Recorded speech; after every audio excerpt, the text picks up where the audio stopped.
बात करने वाले हैं एक भजन क्रिया, बहुत सीधी सादी, बहुत आसान निकलम विधि से हम भाग लगाएंगे। उसकी तरीका देखें, बहुत आसान है, बहुत सीधा है, एकदम व्यवस्थित है। देखिए, इसमें 3 खंड बनेंगे, 3 कॉलम बनेंगे। पहला भाग, दूसरा भाग और तीसरा भाग। हम जिस संख्या का भाग लगाने वाले हैं, हम जिस भी संख्या का भाग लगाएंगे उसे पहले भाग में लिखेंगे, दूसरे भाग में और तीसरे भाग में हमारी संख्या में जो पूरक अंक आएगा उसके आधार पर हम तीसरे खंड में अंक लिखेंगे और बची हुई सारी संख्या को मध्य भाग में लिखेंगे। एक उदाहरण लेंगे, उसके आधार पर हम सीखने वाले हैं। 121 डिवाइड बाय 8। मेरा क्वेश्चन है 121 भाग 8। इसमें आधार 10 रहेगा। क्या रहेगा? आधार आपका 10 रहेगा। 10 के आधार पर हम जिस संख्या का भाग लगाने वाले हैं उसे देखना है, कम या ज्यादा कितना है वो उसका पूरक अंक या विचलन कहलाएगा। पूरक अंक कहलाता है। क्या कहलाएगा? पूरक अंक। पूरक अंक 2 हो गया। कितना हो गया? अब आप देखें किसका भाग लगा रहे हैं? 8 का। पूरक अंक कितना है? 2। हमने जब दोनों चीजें लिख दी, इसके बाद किस में भाग लगाना? 1 to 1 में। 1 to 1 में यहां देखिए, पूरक अंक का जो आपका भाग है इसमें कितने अंक है, कितनी संख्या है, कितने अंक? 1 अंक। तो यहां पर क्या करें, इसका आखिरी 1 अंक यहां लिख लेंगे। बचे हुए जो भी जितने भी अंक आ रहे हैं, जितनी भी संख्याएं आ रही है, उन सबको मध्य भाग में लिख लें। मध्य भाग में लिखने के बाद आपको क्या करना है? सबसे पहले मध्य भाग को हल करेंगे हम। मध्य भाग में देखिए 1 और 2, तो सबसे पहली प्रक्रिया में क्या करेंगे, आप एक एरो लगाएंगे और 1 को ऐसा का ऐसा लिख लेंगे। 1 को हमने ऐसा का ऐसा लिख दिया। अब देखिए, जो हमारे पास इसको हल करने के बाद जो नंबर आया, जो संख्या आई, वो 1 इस पूरक अंक से गुणा होगी। एक संख्या पूरक अंक से गुणा होगी और इसका मान आया 4। यहां डैश लगा दें क्योंकि इसके बाद इस स्टेप में कोई संख्या नहीं आने वाली। अब क्या करेंगे, इन दोनों को जोड़ लें। 2 और 4 कितना हो जाएगा? 6। 2 और 4 2 एकम 2, और यहां पर 1 को जब 2 से गुणा किया 2 आ गया। 2 और 2 को ऐड कर लिया। अब क्या करेंगे, ये जो दूसरा नंबर आपको प्राप्त हुआ, 4 को 2 से गुणा करेंगे और यहां लिख देंगे। तीसरे खंड में जो हमारा मान प्राप्त हो रहा होगा उसको जोड़ लें। अब देखिए, हम भाग किसका लगा रहे हैं? 8 का। हमारे पास बीच वाले भाग में जो भी संख्याएं आएगी वो भागफल कहलाएगी, और इस तीसरे वाले भाग में जो भी संख्या आएगी वो शेषफल कहलाएगी। अब हम भाग लगा रहे हैं 8 का, हमारे पास शेषफल 9 बच रहा है। इसका मतलब हमको संशोधित भाग लगाना पड़ेगा। संशोधित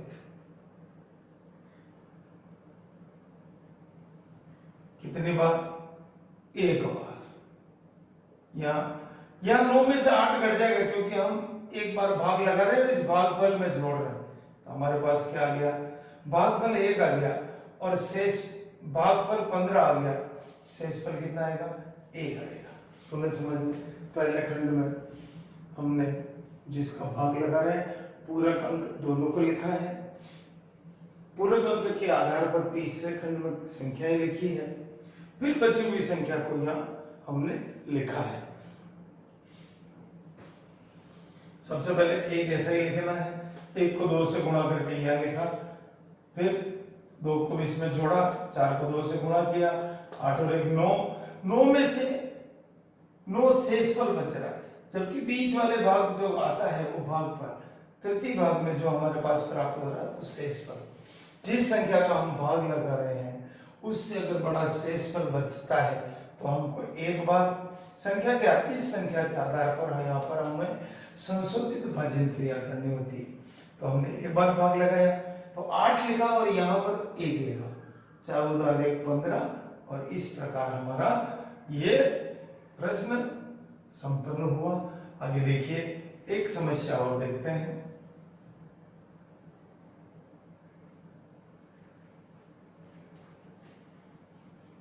1245 1245 डिवाइड 97, आधार इसमें 100 होगा।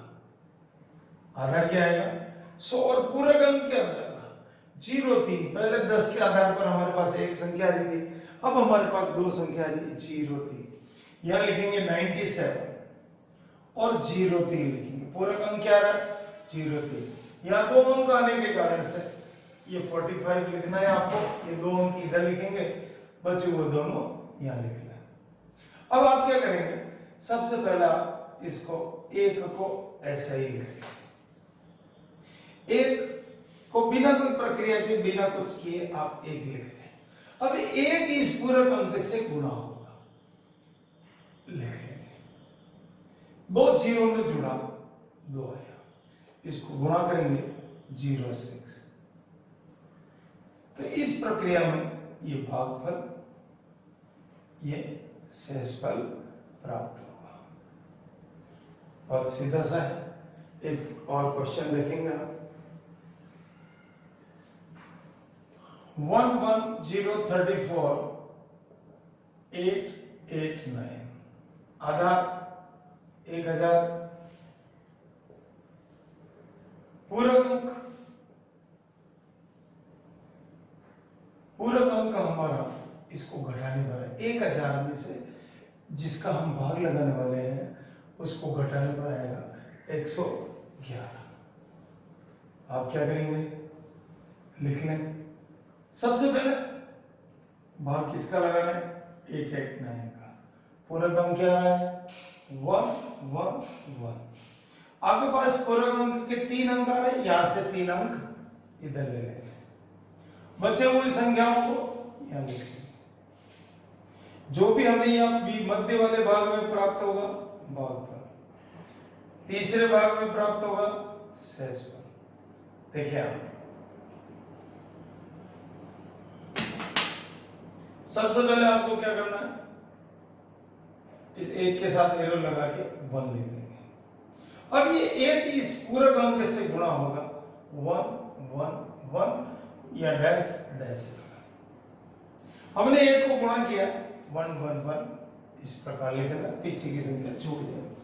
आपको क्या करना है, या फिर एरो लगाना है, इसको जोड़ देना है, 1 और 1 2 हो गया। अब आपको इस पूरक अंक से गुणा करना है 2 2 2, एरो डैश लगा दें, गुणा कर ले।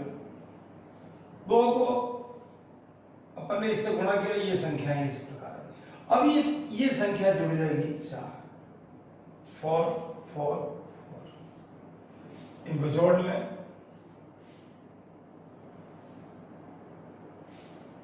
798 1 2 4 798। इस प्रकार से बहुत आसानी से आप किसी भी समस्या को हल कर सकते हैं। एक और देखें, 1334 डिवाइड 131, 3 कॉलम में बांटा, 131 31 13 13 34। आपको क्या करना है, जब पूरे अंक हमारे पास 31 आ गया, दो संख्याएं हमने इधर लिख ली, पहले को मध्य भाग में से एक ऐसे ही लिख लेंगे, इसको मल्टीप्लाई करेंगे। यहां पर हमको कौन प्राप्त होगा भागफल, इधर कौन प्राप्त होने वाला है शेषफल।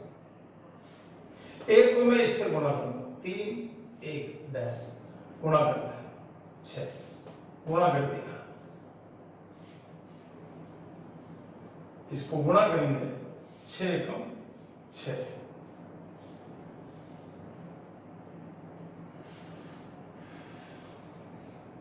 18,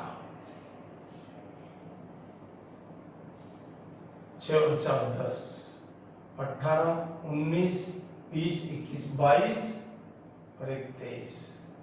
देखिए यहां पर कितना बचा है? 230, या इसका मतलब संशोधित भाग होगा और आपको 131 घटाना पड़ेगा। जब घटाएंगे तो यह 9 आएगा, यह 9 आएगा क्रॉस, और ये कितना आ जाएगा? 17। भागफल आपका 17 हो गया, शेषफल आपका। इस प्रकार से आप निखिलम विधि द्वारा आसानी से भाग कर सकते हैं, समझ सकते हैं, सीख सकते हैं। बहुत बहुत धन्यवाद।